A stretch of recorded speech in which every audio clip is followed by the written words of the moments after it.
15 miles an hour. Hazard, 60 miles an hour wind gusts. Source, law enforcement.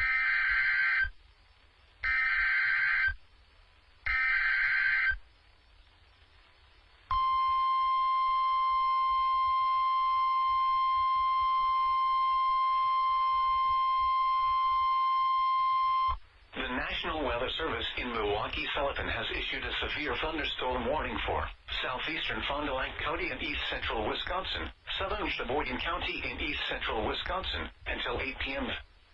At 7:21 p.m., a severe thunderstorm was located 7 miles southwest of Elkhart Lake, or 8 miles west of Plymouth, moving southeast at 30 miles an hour. Hazard, 60 miles an hour wind gusts and penny-size hail. Source, radar indicated. Impact, expects damage to roofs, siding, and trees.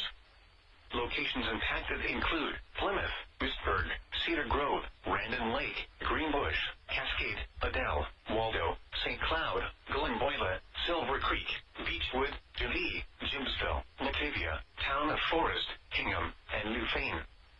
For your protection, move to an interior room on the lowest floor of a building.